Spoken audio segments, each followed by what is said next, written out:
Hinataw ako ng buntis kong misis na naglilihi nang mahuli niya akong kinakain ko ang mangga na binalatan niya na may sawsawan pang maanghang na bagoong at saka umiyak siya.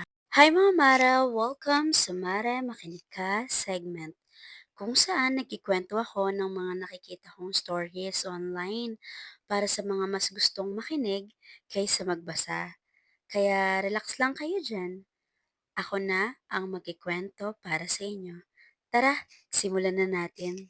Seryoso, akala ko nung una yung paglilihi ay parang sa pelikula lang yung biglang hihingi ng strawberry sa madaling araw pero ang asawa ko, grabe, ibang level. Si Maylene ay naging isang supreme commander ng kusina simula nung mabuntis. Nagsimula ang lahat kaninang hapon. Nakita ko siyang seryosong seryoso sa counter. Ang target, 3 pirasong hilaw na manggang kalabaw. Yung pagkakabalat niya, artistic, maninipis, pantay-pantay, at mukhang sobrang renyos. Tapos, kumuha siya ng mangkok at nagmix ng sandamakmak na bagoong na hinaluan ng sili na parang balak niyang sunugin ang bituka niya. Grabe, ang bango. Yung amoy na nanunuot sa ilong at tumatama diretso sa glandula ng laway ko. Love, bawal tumikim ha. Akin to. Buong magdamag ko tong pinapangarap, babala niya habang nanlilisik ang mga mata. Tumango ako sabay sabing, syempre naman.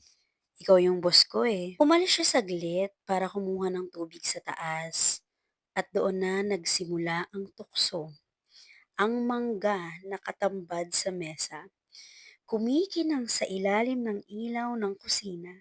Para siyang tumatawag sa akin na, kainin mo na ako, sige na, hindi niya naman mahahalata. So sabi ko, sige nga, isa lang. Isang slice lang talaga, promise. Sinawsaw ko sa bagoong pagkagat ko. Boom! Ang asim, ang anghang, ang sarap. Parang may fireworks sa loob ng bibig ko. Bago ko pa nalaman na nakakalima na pala ako, para akong nag-aanli buffet sa bilis ng chewing powers ko. Biglang tumahimik ang paligid. Ramdam ko ang pagbabago ng presyon ng hangin. Lumingon ako ng dahan-dahan. Nandun si Maylene sa may pinto. Hawak ang tumbler niya. Nakatingin sa halos kalahati na lang na mangga. Love, ano kasi, hayop ka? Hindi ko nakita ang paparating. Isang lumilipad na sandok? Hindi. Isang tsinelas? Hindi rin. Isang malaking empty plastic container ng Tupperware ang humagip sa braso ko. Aray, love, teka, ang asim kasi, nagki-crave din ako. Sigaw ko habang nagtatago sa likod ng sopa. Hayop ka, pinaghirapan ko yung balatan, pinag-isipan ko yung ratio ng bagoong at sili, tapos lalamunin mo lang? Buwisit ka?